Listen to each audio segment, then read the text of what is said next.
رجب المرجب کے پہلے جمعے جو ہم لوگ ابھی گزر چکے ابھی، یعنی وہ رات تو گزر چکی، کل کی جو گزری ہوئی رات ہے رجب کی، یہ پہلی جمعہ کی شب تھی۔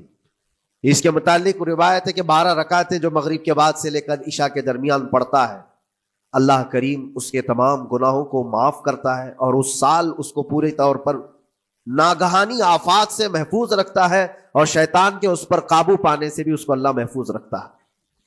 تو یہ تھی تیاریاں، یہ ساری چیزیں ابھی سے تیاریاں ہونی چاہیے۔ رجب کے 3 دن آتے ہیں جس کے متعلق فرمایا گیا ہے ایام بیز میں بھی 13، 14، 15 یا 14، 15، 16 یہ جو تاریخیں آتی ہیں اس میں روزے رکھو۔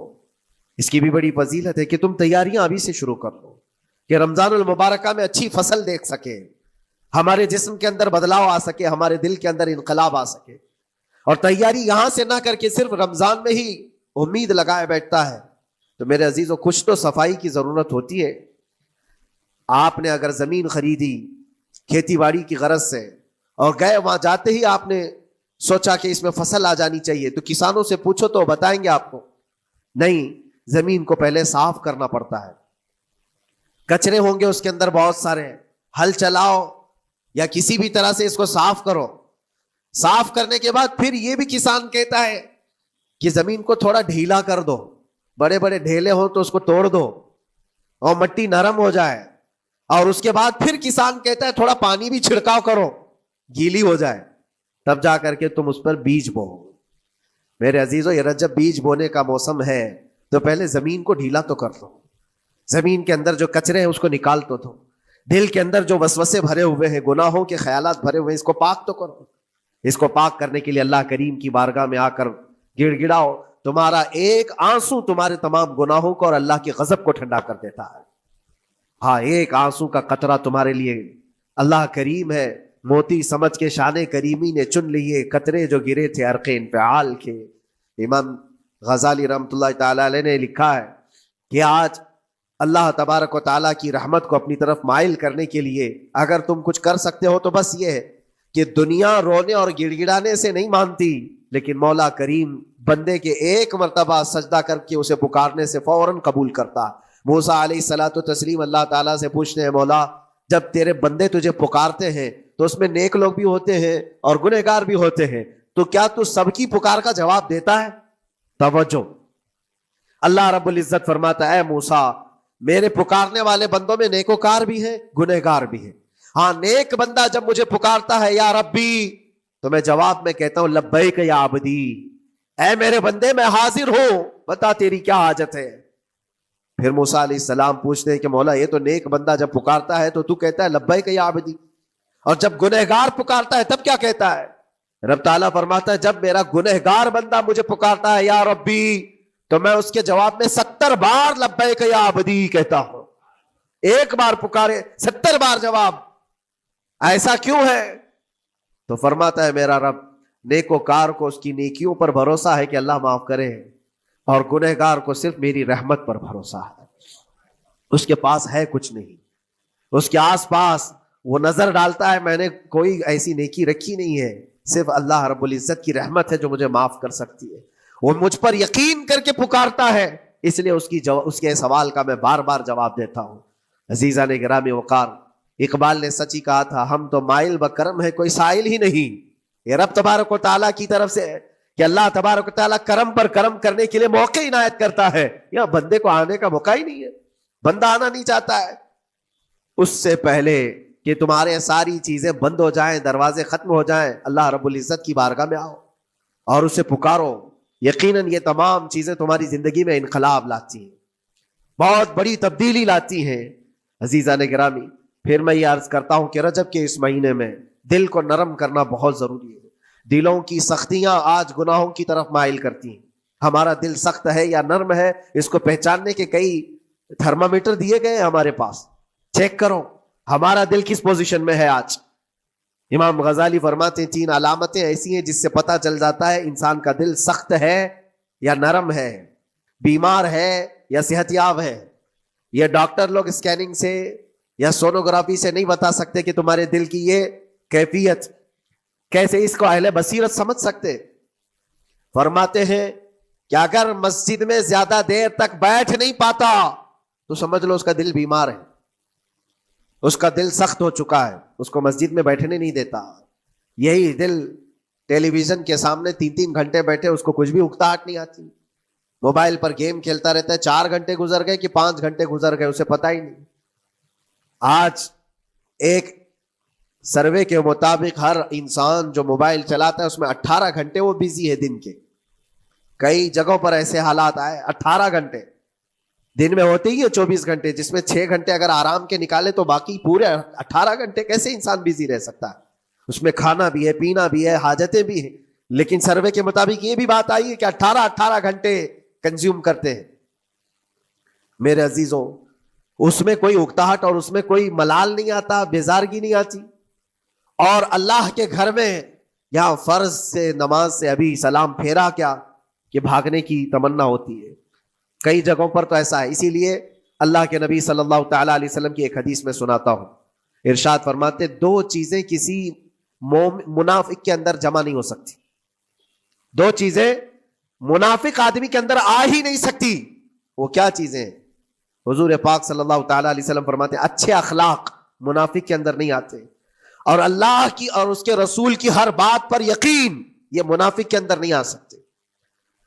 اور منافق کی یہ علامتیں بتاتے بتاتے میرے نبی نے یہ فرمایا، دیکھنا کہ مسجد میں منافق سب سے اخیر میں آئے گا اور سب سے جلدی بھاگے گا، اس کا دل نہیں لگتا، دل سخت ہو چکا ہے، اور بازار میں سب سے پہلے جائے گا اور سب سے لاسٹ میں نکلے گا۔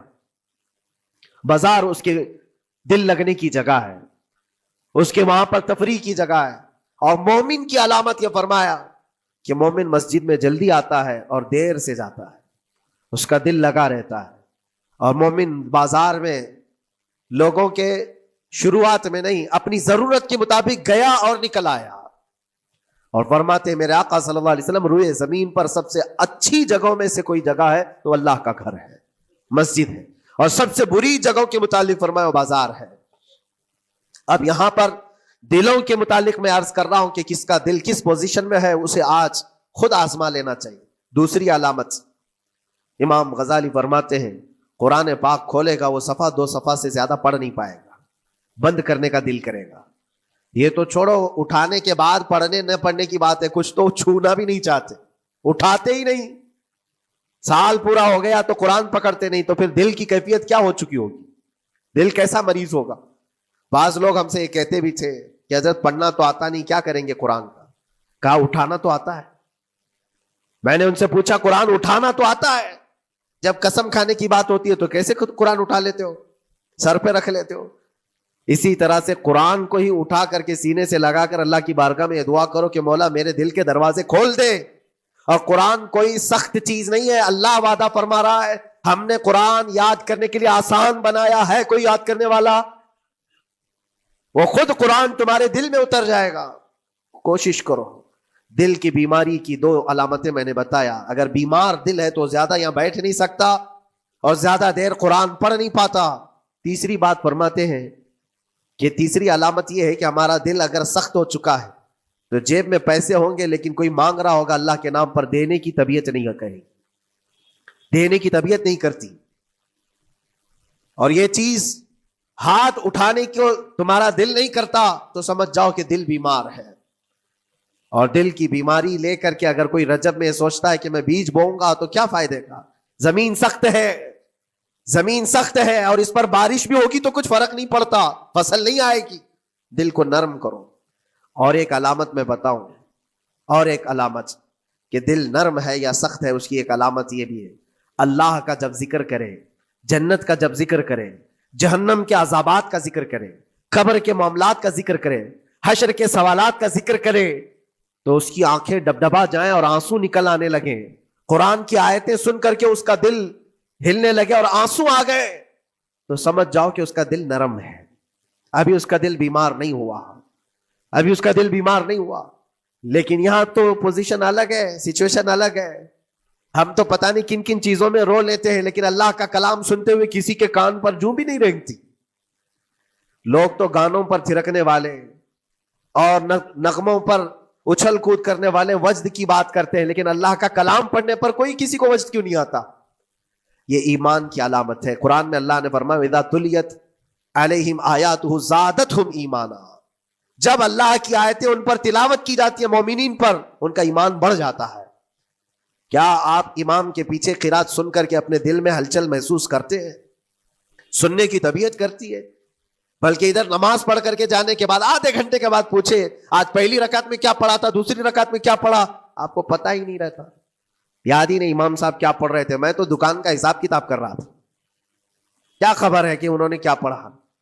تو قرآن کو توجہ سے پڑھے ہوتے تو تمہارے دل میں بھی وہ باتیں اثر کر رہی ہوتی. میرے عزیزوں، کتنے ایسے لوگ ہیں جو صرف اور صرف قرآن پاک کی تلاوت کی وجہ سے دلوں کو نرم کر دیا گیا ہے. میں اسی بات پر آج فوکس کر کے ختم کر دوں گا. رجب المرجب بیج بونے کا موسم ہے تو دل کے نرمی کے ساتھ ہی بیج بو، کیونکہ یہ زمین ہے تمہاری، اور زمین نرم نہ ہو تو کتنی بھی نیکیاں کرو کیا فائدے کی. دل سخت ہے، گناہوں سے لبریز ہے، اور دل کو نرم کرنے کا علاج دو چیزیں بتائی گئی، کریں گے انشاءاللہ. دو چیزیں بڑی آسان ہیں. اگر دل کو نرم کرنا ہے تو دو چیزیں فرمائی گئی، کثرت سے قرآن پاک کی تلاوت کرو یا کثرت سے میرے نبی پر درود پاک پڑھا کرو. دو چیزیں کر کے دیکھو، تمہارا دل نرم ہو جائے گا.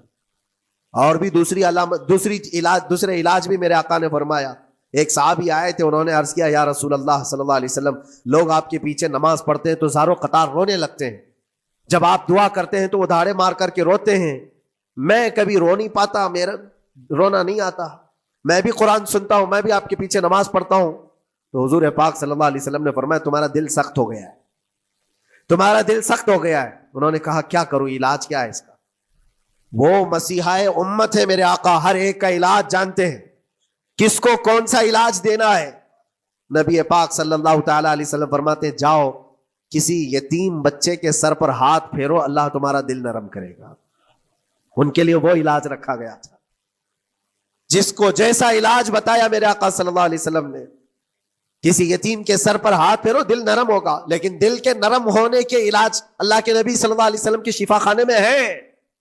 ہاتھ سے آپ کثرت سے درود پاک پڑھو، پھر دیکھو آپ کے دل کے اندر انقلاب آتا ہے یا نہیں آتا. آپ کے چہرے کا نور بڑھ جائے گا، زبان کا اثر بڑھ جائے گا، عمل خیر کی طرف رغبت بڑھ جائے گی. کثرت سے جب بندہ حضور پاک صلی اللہ علیہ وسلم پر درود پڑھتا ہے، اس کی زبان سے جھوٹ نکل جاتا ہے، گالی اس کی زبان پر نہیں آ پاتی ہے، کیونکہ وہ پاک کرتا چلا جاتا ہے اپنی زبان کو اللہ کے نبی کا نام لے کر کے. میرے عزیزو، اس میں دقت کیا ہے درود پاک کثرت سے پڑھنے میں؟ آپ جہاں چل رہے ہو، پھر رہے ہو، اٹھ رہے ہو، بیٹھ رہے ہو، انتظار میں ہو، سونے کے لیے جا رہے ہو، زبان ہی تو ہلانا ہے میرے نبی پاک صلی اللہ علیہ وسلم کی بارگاہ میں درود پڑھ کر کے. اور ضروری نہیں ہے کہ بہت لمبے لمبے درود پاک آپ کو یاد کرنے ہو. صلی اللہ علیہ وسلم بھی پڑھ لیا تو یہ درود پاک ہے، یہ درود پاک ہے. یا تو پھر الصلاۃ والسلام علیک یا رسول اللہ کہتا ہے تو یہ بھی درود پاک ہے. درود پاک ہے یہ. اور دل کو جب نرم ہو جائے گا تو انشاءاللہ العزیز آپ اس کے اثر بھی دیکھیں گے، اس کے اثر بھی دیکھیں کیسے